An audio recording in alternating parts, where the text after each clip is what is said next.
And welcome back to Katawa Shoujo. And where we last left off, we were currently hanging around after class with our teacher Muto, trying to discuss some things about what to do after school. During our discussion, Misha interrupts us, looking like the absolute dumb idiot that she is, and forces us to go on a massive fetching spree in order to find some stuff, including some plywood. So let us continue. Further down the corridor, still with identical doors, are rooms that I didn't think were used for classes. I guess the art room is not a classroom as such. I carefully push open the furthest door and peek inside. It's a classroom, but it seems rather badly kept or not in use. Am I in the right place? Desks and chairs are all around the room, a thin layer of dust settled on them. There are easels in the corner, so at least this looks like the right place. The room is flushed in sunlight from the big windows, shadows creeping all over the desks. Specks of dust are dancing in the stagnant air, making the beams of light almost visible. Jokingly, I call into the empty room. Hello! Anybody home? Yeah, anybody home? Something catches my eye and I stop mid-sentence. Holy. We got some sassy music playing in the background.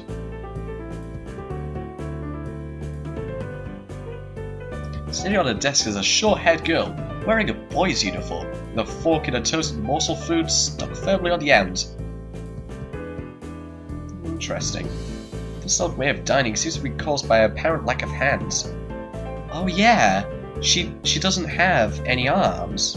Like the sleeves of the shirts are knotted. Well, what do you know? So far we've met a partially blind guy, a blind girl, a deaf girl, a peppy normal girl. Well, I wouldn't entirely say normal, but we'll go with that. A peppy girl with no legs, and this girl who has no arms. Well, what do you know? So, I can't really come up with much, to be honest, from this first appearance. Usually I instantly know, but she looks kinda... I don't know, she looks kinda average. You know, like, she doesn't really fit much archetypes, but the fact that she's in the art room must mean that she at least practices some kind of art, right? Right? I don't know. How did I miss her before? She's sitting in a corner very still, but I still somehow take her as part of a furnishing or a statue at first glance. I know I might be about to break guideline 5 here, but god damn it, Hisao! God damn it! How could you even say that? Like, Jesus fucking Christ. I'm not being too observant today as a whole. The girl seems to be frozen in place, staring at me with huge eyes like a rabbit in headlights. She's staring at me with her mouth wide open, ready to accept the fork. I'm staring at her with my mouth wide open, slowly remembering that I didn't finish my sentence. I'm trying to think that if I should. This weird stalemate keeps us both stunned into silence, punctuated only by the wall clock ticking rhythmically, and also the sassy music, the sassy jazzy music.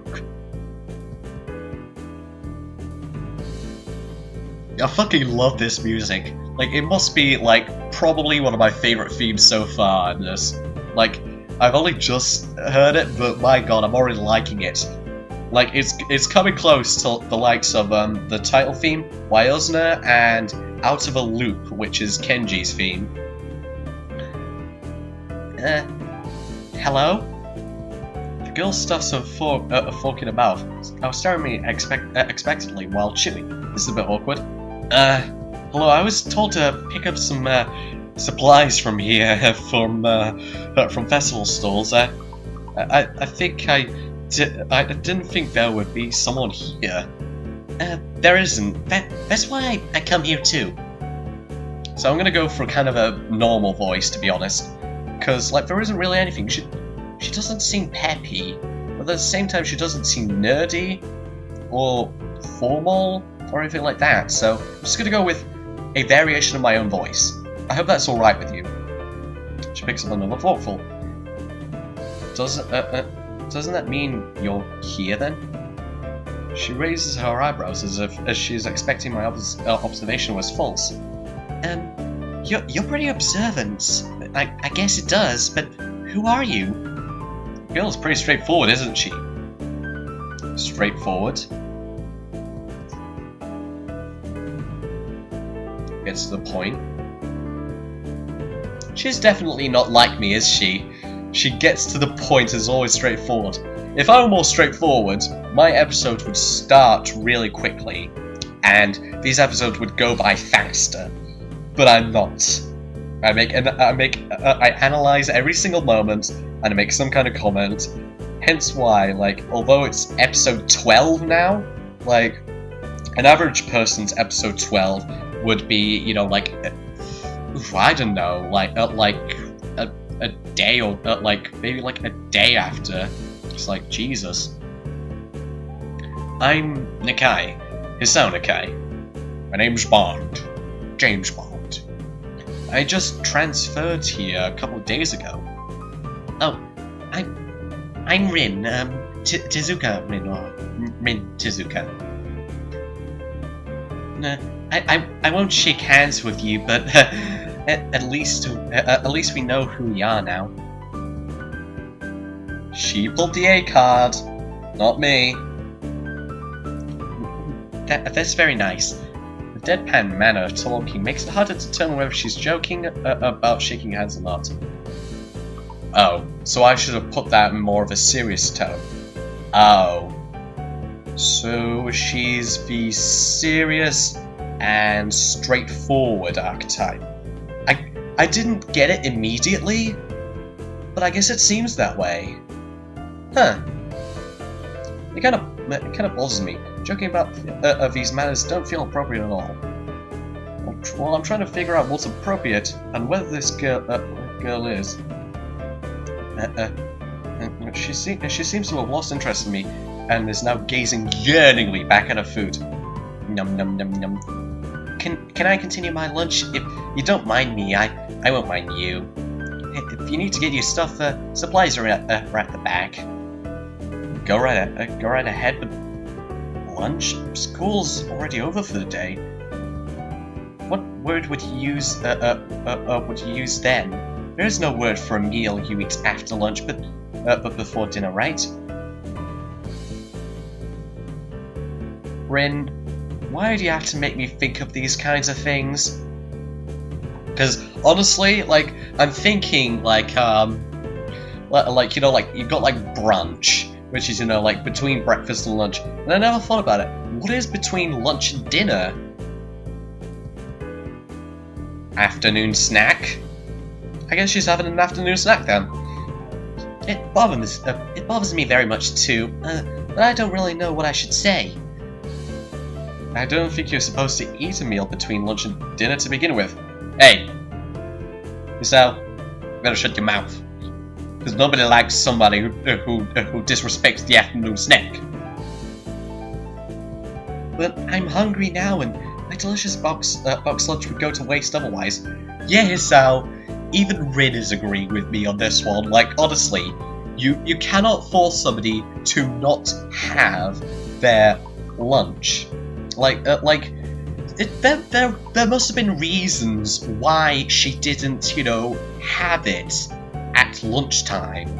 But I mean, she can't have it too late, and she is obviously hungry.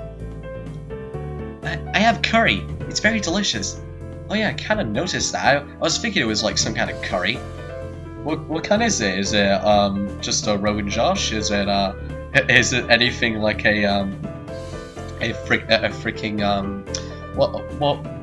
madras? Is it a madras? Then again, I wouldn't imagine it to be too spicy. With much decisiveness, Rin once again picks up the fork between her toes, and with at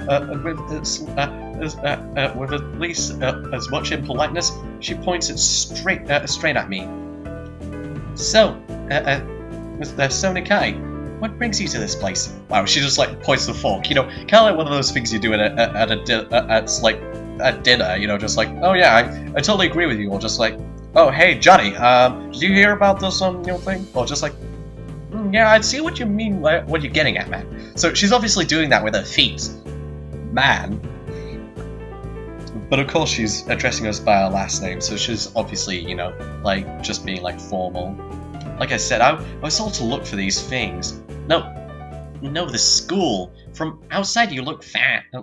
Look fad! You look fad! From this day forwards, she's gonna have a speech difficulty. Is your problem inside? Oh my god, no. Is your problem inside? I come to a full stop, opening my mouth, but not getting a word out. I can guess. I'm good at guessing, better than most people. I'm good at guessing, girl. Honestly, a lot of people will be making analysis right now that Rin should be the one I should be going for. Because I'm pretty sure a lot of people will just be like, hey, TRXD, Rin is the one most like you should go for her. But to be honest, like, first impressions, I'm not entirely sure. And again, when you think about it, if there were a female version of me, would she be like Rin? And if so, would I hate my female self? Rin cuts me off before I can answer a question, or skirt around it somehow. I don't know. I don't know, which I would have done. I've frozen in front of this issue. I haven't even told anyone here about my condition. Maybe it's only because it hasn't really come up. You could have mentioned it to Lilly and Hanako earlier, but you didn't. I do get the feeling that not making issues of this is a part of the social code here, as the teacher said. I wonder if the people here could relate. Probably not any better, but than any normal person could. I can't relate to Shizune's circumstances, or Lily's either. Naturally, while I go through this in my head, Rin keeps considering what my condition could be, with an overtly contemplative look on her face. She puts her fork in between lips and leans back, looks at the ceiling as if the answer is written up there. A beam of light illuminates her face, creating a mask of dark shadow on the other side. I don't think it's anything in your head. Something in your guts would be boringly ordinary, like this lunch of mine. Oh, it's a korma, isn't it? And less delicious. The problem must be in your pants. Whoa! Whoa! Wait. Did she honestly just... Wow. Wow. Rin. You absolute bitch. My freaking god. Like, holy crap. Like, oh my god. She must be the female version of me. Because she just gets straight to the point. But then again, like, if she's like so serious and straightforward, and she only takes like some parts of me, like the parts which like I usually am for recording, to be honest. This messed up Sherlock Holmes kind of statement, the sheer lack of tact it was delivered catches me completely off guard. Same here, bro. Same here. So what will be the title of this episode, my friends? Would it be Rin, Super Detective? Will it be Hisao's, or would it be the problem in Hisao's pants or something like that? I don't know. You could come up with something. Thinking about it real back even physically as Rin's eyes widen in revelation and astonishment. So I was right. There's something wrong with your tackle, isn't there? Oh god. She's gonna be that kind of girl. She's gonna be the straightforward, serious, and always has a bad impression kind of girl, isn't it? That kind of archetype. She's gonna constantly think that we have a problem down there. Rin, it's official. I'm no longer I'm not interested in you. Still partially in shock, but recognizing the need to reply to something, I spit out the first thing I can think of. Bananas! No, nothing like that. I have a heart problem. Arrhythmia. I said it. More like blurted it out, but I said it. The girl in front of me pursed her lips together, blows at me, looking very disappointed. How boring. Some trouble down there would have been much more scandalous.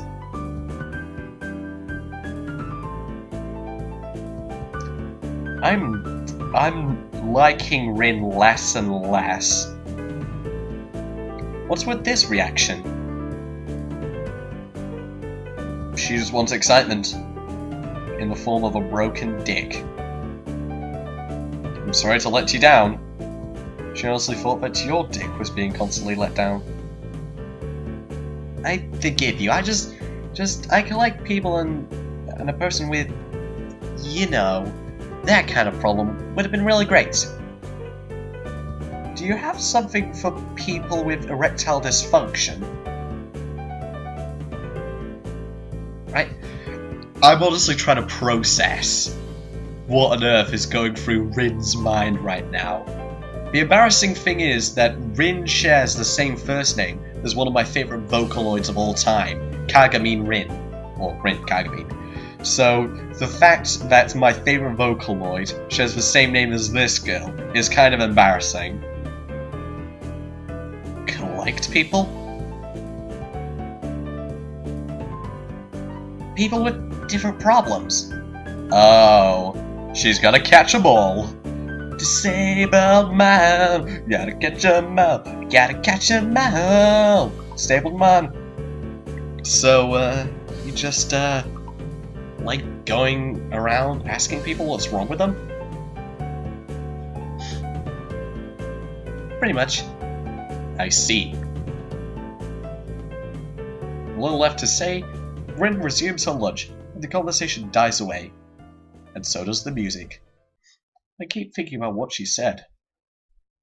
It's the first time I told anyone about my condition. All the other people have either known about it already, or heard about it from someone else. Or didn't need to know about it, like every other student here so far.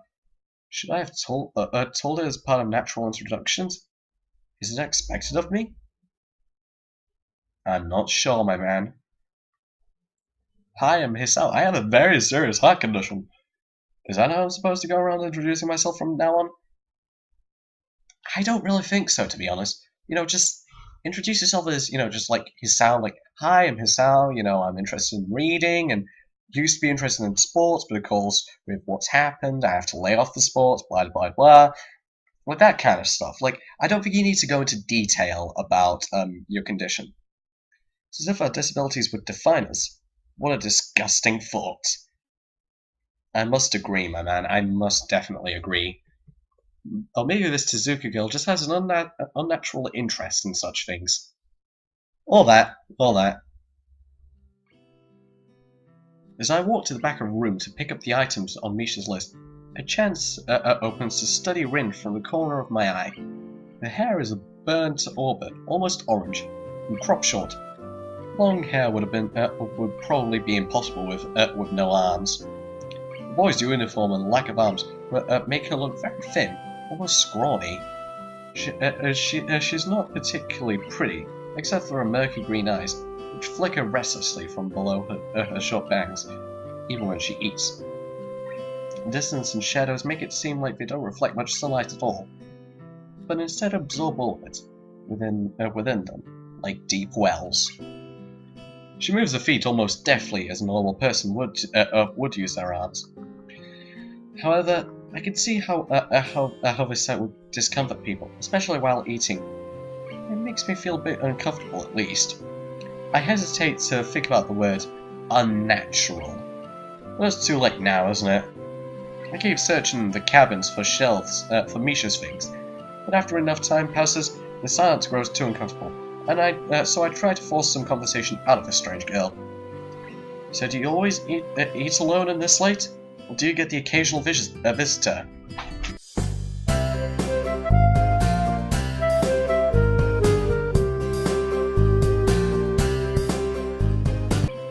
And we're back. Sorry about that.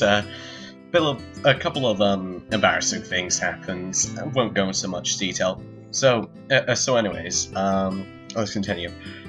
Visitors? Maybe you're my first occasional visitor, but I don't always eat alone either. Sometimes I eat with a certain person on the roof when she's not horsing around.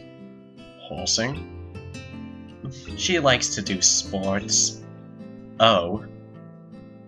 That's all I can think to say. Wait. Emmy and Rin, friends. You know, Emmy from, what was it? Episode 10, I think? Are those two friends? God damn it, it's every single love interest.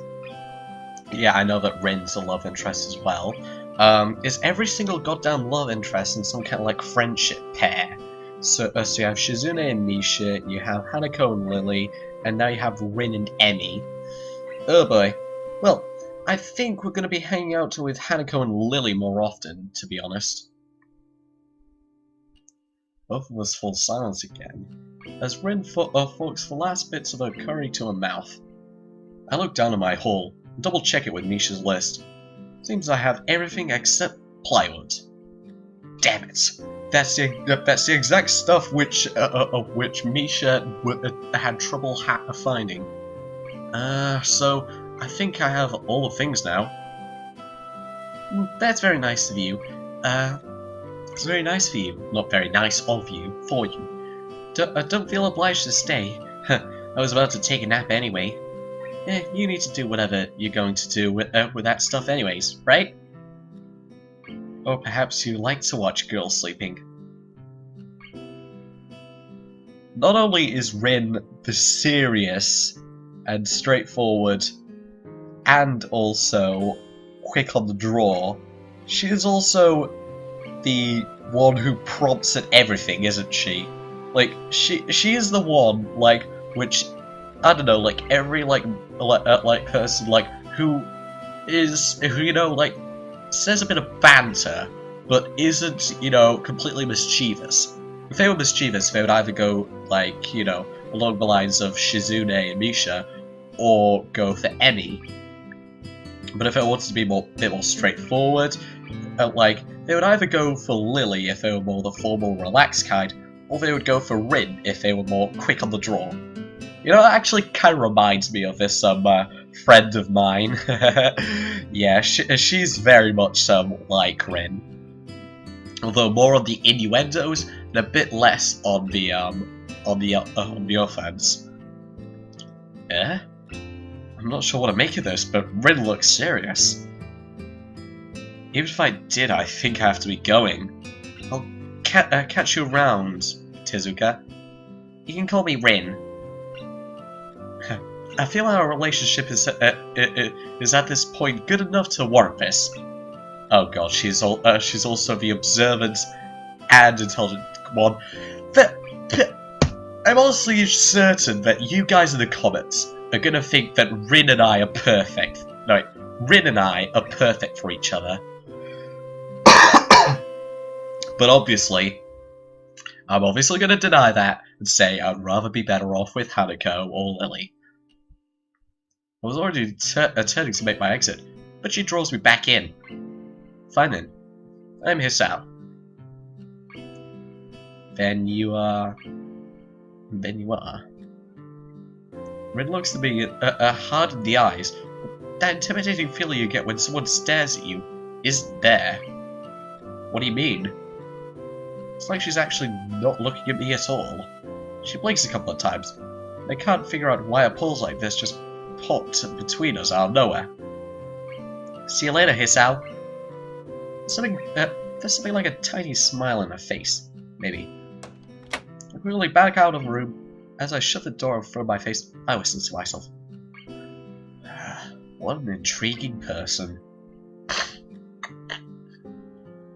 Oh man, my cold and my cough are really picking up now. From the inside I hear a muffled sing-song voice.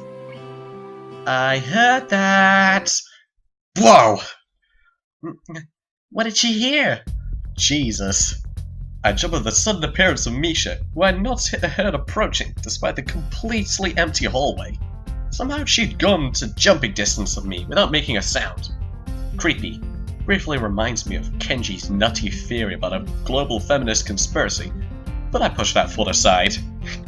Nice one. Whoa, Jesus. Shizune's there as well. Shit. They are gonna be annoyed that I ditched them, aren't they? Shizune, standing slightly behind Misha, looks aloof, as if she couldn't have heard that remark. That drew Misha's attention, but Misha is visibly excited. No, wait, more importantly, who's in there? There's no club meetings today. She tries to curiously peek past me, even though the door prevents her from seeing anyway. Oh, Misha, you're so derpy. What are you doing here? You took so long that we had to come check what's wrong. That's no good, He-chan. She wags her finger scoldingly at me. You couldn't have done that, He-chan. What were you doing? I found plywood, but everything else is still missing, because you are tardy. Sorry, I got the things here. I was just about to bring them. I think that you were up to some mischief, He-chan. Me? The mischievous one? I thought you were the mischievous one, Misha. Like, I'm just the straightforward, analytical archetype. You're the mischievous chatterbox. Who's in there with you? I wonder. Misha signs something quickly to Shizune, pointing at her own ear a couple of times. Shizune immediately pushes past me. Just get out of the way. Opens the door to the classroom, and I just left. I can only imagine the shock she is expecting.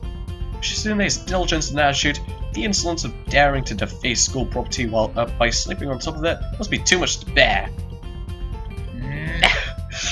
And indeed, she stares at Rin, frozen in place apart from a slight but noticeable trembling on her shoulders, from suppressed rage, I'm sure. Instead of blowing up, Shizune just takes a few deep breaths, adjusts her glasses, and slams the door shut, and turning to sigh furiously at Misha. Shit! Maybe she did blow up, but I couldn't understand it. She shoots a very looted stare at me. It's as if it was somehow my fault that Rin is sleeping on one of the tables. I hope she's not getting any funny ideas about the reasons for my tardiness. Hisao, if you are thinking the same thing I am thinking, and maybe Rin would think at this point, yeah, I think that they are thinking about that. Hello? Rin's voice comes from the other side of the door. Takes a few eye blinks to realize that she might have trouble opening it. I open the door to find Rin directly behind it, looking at us with a half-interested, half-sleepy face. Hello? Rin, what do you think you're doing? You're absolutely not permitted to use a school property for something for such disgraceful activity. Sure is suddenly crowded here. I didn't know I was this popular. It's hard to say whether she's happy or unhappy about this turn of events. At any rate, she ignores Shizune and Misha's scolding, so I have no choice but to drop the issue. Shizune taps Misha's shoulders, points at Rin, and makes some quick signs. Popularity aside, please don't do that anymore. Anyway, how's your project going along? Will it be done for the festival? Rin looks at them blankly. Apparently at ease under the pressure of Shizune's cold stare is putting on her. I keep wondering about that myself too. And we'll think about it harder.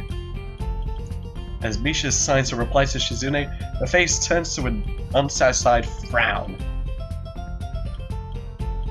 Rin, please try to take this seriously. It'll be a disaster if the wall looks like someone threw up their lunch onto it. Semi-literally. Rin nods. We'll think more seriously. Yeah. If Rin is anything like I am, I'm pretty certain that she is not going to consider it whatsoever. But then again, if she's lazy and disorganized as I am, oh god.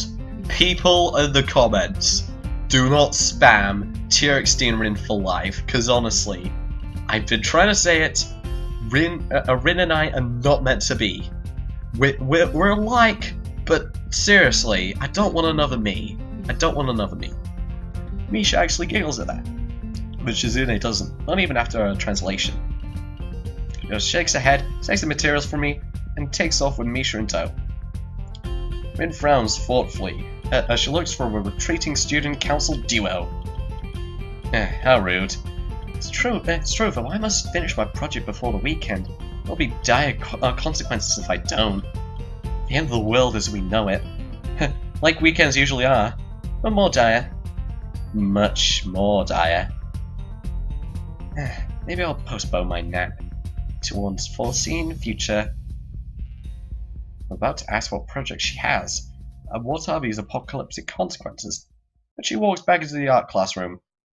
Since you have nothing to do, will you give me a hand? And, on that note, it is time to end this session of Katawa Shoujo. I know, another cliffhanger. Like, not only for you, but also for me.